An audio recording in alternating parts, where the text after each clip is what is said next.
Bom dia, queridos, a paz. Hoje aqui em mais uma manhã, amém? Dessas reflexões, eu creio como um devocional sobre a nossa vida.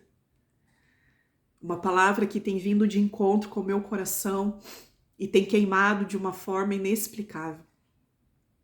E eu creio, queridos, que quanto mais nós buscamos, sabe, a estar no centro da vontade do Senhor, mais Ele revela o coração dele para nós, sabe?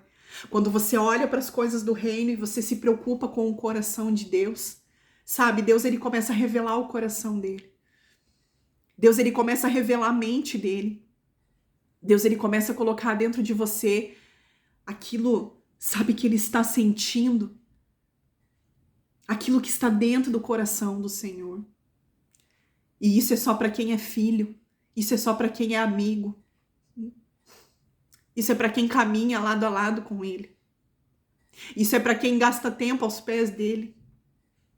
Isso é para quem, sabe, às vezes deixa de fazer tantas outras coisas para estar como Maria, só nos pés do Senhor, ouvindo a ele, entendendo o seu coração, recebendo palavras de vida eterna, que não está atrás só de palavras de bênção, que não está atrás só de palavras de herança.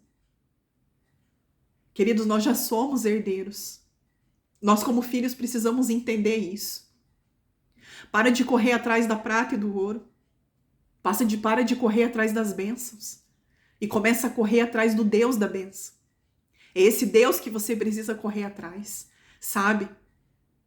Você precisa conseguir entender a ter essa mentalidade de servo, a ter essa mentalidade de filho. As bênçãos, elas vêm por consequência. Elas correm atrás de você quando você está no centro da vontade de Deus. Mas não esteja no centro da vontade de Deus porque as bênçãos correm atrás de você. Porque até aquilo que você recebe nessa terra aqui, mesmo aquilo que Deus te presenteia, fica aqui. Agora os tesouros que você junta no céu, isso a traça não corrói, isso o ladrão não rouba. Nada te tira desse lugar. Você entende? Em nome de Jesus. Que dentro dessas reflexões que eu tenho compartilhado com tanta simplicidade, porque é nessa simplicidade, queridos, que o Senhor tem ministrado no meu coração. Sabe, não adianta eu querer vir aqui e querer enfeitar tantas coisas e falar tantas palavras difíceis, talvez coisas que eu nem sei o significado dessas palavras. Talvez são palavras muitas vezes que nós ouvimos falar porque é um assunto que está todo mundo falando. Então a gente pega e compartilha coisas porque está todo mundo falando. Não, queridos. Quanto mais nós buscamos a presença do Senhor, mais nós estamos nos pés do Senhor, quanto mais nós estamos no colo desse Pai nos derramando, quanto mais Ele vem, sabe, todos os dias, face a face, mão com mão, rosto com rosto, junto conosco, mais simplicidade Ele gera dentro do nosso coração. Sabe por quê? Porque Jesus, Ele é simples. Ele não precisa da nossa complicação. Ele não precisa dos nossos embaraços. Ele vem para desembaraçar o nosso caminho. Sabe? Ele vem para nos ensinar a simplicidade. É nessa simplicidade que Ele toca o nosso coração. Sabe? Quando nós olhamos para a palavra de Deus, nós não vemos nenhum sermão do Senhor. Sabe? Difícil de entender quando nós olhamos para as parábolas. Em formas de histórias, coisas simples que o Senhor falava. Sabe? Em que momento a igreja do Senhor se perdeu? Em que momento aqueles que proclamam a palavra do Senhor se perdeu? Sabe, para pregar às vezes tantas coisas, tantas palavras tão difíceis, ao ponto das pessoas que estão ouvindo não entender nada do que aquilo que aquela pessoa está tentando passar. Existe tanta gente simples, querido, sedenta da presença do Senhor, sabe? Ontem mesmo eu tive uma experiência assim, eu vou compartilhar depois no final dessa ministração, sabe? Porque eu creio que aquilo que o Espírito Santo tem feito na minha vida não tem que parar em mim. Isso tem que ser compartilhado, sabe? Isso tem que ser motivado em outras pessoas, encorajado em outras pessoas, sabe? Dizer assim, ei, segue esse caminho, porque esse caminho vão trazer revelações frescas do céu sobre a tua vida. Vão trazer experiências das quais você nunca mais vai esquecer, sabe? Não existe bênção nenhuma nessa terra. Não existe riqueza nenhuma nessa terra. Não existe fama nenhuma sobre essa terra maior do que as experiências simples que o Senhor derrama sobre as nossas vidas, sabe? Aquilo que é doce, aquilo que é simples, aquilo que Jesus derrama e nos constrange quando nós olhamos para nós e dizemos, Pai, nós não somos nem merecedores de tantas, sabe, de tantas revelações que o Senhor tem derramado sobre a minha vida. Mas Jesus olha para nós, sabe? E muitas vezes enxerga nós como crianças dentro daquela inocência, sabe? A criança que só quer ficar no colo do pai, a criança que só quer estar, sabe, na presença daquele pai. Que quando aquele pai pega aquela criança no colo, ela se sente tão segura. É assim que Jesus olha para nós, sabe? A sua mão é tão grande, o seu abraço é tão grande que nós cabemos, sabe, dentro desse abraço como crianças. E ali nós nos derramamos, e ali nós entregamos, sabe, o nosso fardo que muitas vezes é pesado, o nosso cansaço do dia a dia, da correria. Só que nada é capaz de nos tirar da presença do Senhor, sabe por quê? Porque nós fomos enraizados nesse Senhor. Porque às vezes em meio ao cansaço, sabe, ao desgaste, às vezes noites sem dormir, mas nós nos levantamos, sabe, para dizer assim, Pai, eu estou aqui. Eu só quero, sabe, ficar quietinha, ouvindo o som da tua voz, sentindo o teu toque, sentindo o teu abraço, ouvindo as batidas do teu coração, assim como João ouvia quando ele recostava a cabeça dele no teu peito. Sabe, queridos, é esse nível de relacionamento que o Senhor quer desenvolver em nós. Eu quero ler o livro de Jeremias, continuar no capítulo 2, no verso 21. A palavra de Deus fala assim: eu mesmo te plantei como vide excelente da semente mais pura, como pois te tornaste para mim uma planta degenerada como a vide brava, pelo que anda te laves com salitre e amontoes potassa, continua a mácula da tua iniquidade perante a mim, diz o Senhor Deus. Como pode dizer, não estou maculada, não andei após os balaíns? Vê o teu rastro no vale, reconhece o que fizeste, dromedária, nova de ligeiros pés, que anda zigue-zagueando pelo caminho. Que dizem a um pedaço de madeira, tu és meu pai, e a pedra. Tu me geraste, pois me viraram as costas e não o rosto, mas em vindo a angústia dizem, levanta-te e livra-nos.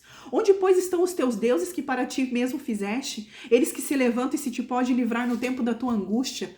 Ó, que geração, considerai vós a palavra do Senhor. Porventura tenho sido eu para Israel um deserto ou uma terra de mais espessa escuridão? Porque, pois diz o meu povo, somos livres, jamais tornaremos a ti? Acaso se esquecem a virgem dos seus adornos ou a noiva do seu cinto? Todavia o meu povo se esqueceu de mim por dias sem conta. Ah, queridos, como essa palavra fere o nosso coração. Como essa palavra, sabe, nos confronta. Nos faz a olhar para dentro de nós, sabe, e perguntar assim, Pai, o que eu tenho feito para ti? Será que eu tenho usado o Senhor no tempo da aflição? Será que eu tenho, sabe, tenho feito parte dessa geração? Sabe? Hoje nós vivemos numa geração, queridos, muito difícil, onde as coisas se tornam cada vez mais complicadas. Mas a pergunta nessa manhã não é sobre a geração que nós estamos vivendo, mas qual é a nossa posição no meio dessa geração? Quem somos nós no meio dessa geração? Você tem feito parte dessa geração? Ou você tem sido aquele que vai, sabe, que anda na contramão dessa geração? Aquele que ainda está todo mundo ali zigue-zagueando, sabe, pelo caminho de um lado para o outro, buscando, sabe, deuses falsos, buscando, sabe, tanto poder, tantas coisas. E você está ali caminhando na contramão de tudo isso. Você está caminhando naquele como quem está combatendo todas essas coisas que essa geração tem vivido.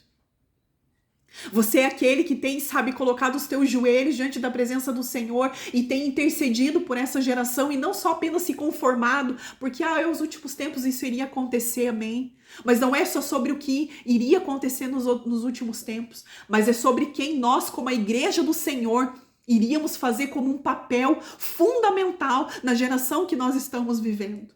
Porque quando nós olhamos, queridos, para a palavra daquilo que iria acontecer nos últimos tempos, nós temos que olhar para dentro de nós e decidir quem nós queremos ser nesse tempo. Sabe? Decida hoje quem você quer ser nesse tempo. Sai da zona de conforto que você está vivendo. E tome uma decisão, sabe? Tome uma postura diante do Senhor. Tenha uma ação, tenha uma reação diante a tudo isso. Quem que você quer ser nesse tempo? Você quer ser a multidão de qual a palavra de Deus fala? Você quer se encaixar nessa palavra? Da multidão, daquilo que o mundo está vivendo? Ou você quer ser aquele que combate tudo isso?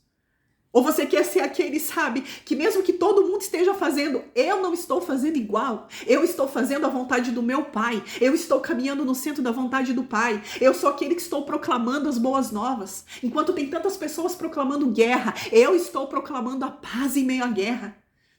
Eu estou sendo aquele, sabe, através do meu coração manso, eu estou trazendo aquele, sabe, que apazigua a guerra, sabe? Aquele que tem palavras de vida eterna, aquele que tem palavras de esperança. Em meio a uma geração tão turbulenta do qual nós estamos vivendo, sabe por quê? Queridos, isso não é fantasiar o tempo difícil, não é isso que eu estou falando. Mas isso é você saber qual é o teu lugar em Deus. Isso é você assumir a posição de filho. A posição de um embaixador de Cristo sobre essa terra. Aquele que sabe o porquê nasceu, o porquê está aqui, porquê ele veio, o que ele precisa fazer e para onde um dia ele irá retornar. Então que a nossa passagem sobre essa terra seja uma passagem daqueles que proclamam a paz em meio à guerra. Que proclama o fogo da presença em meio à frieza espiritual. Aquele que proclama, sabe, ficar aos pés de Jesus incondicionalmente, enquanto muitos estão conformados com a religiosidade somente de prestar um culto e prestar as suas obrigações. Não, mas eu quero ser aquele que vai além no espírito. Eu quero ser aquele que é mais profundo em Deus. Eu quero ser aquele, sabe, como Davi foi, um homem segundo o coração de Deus.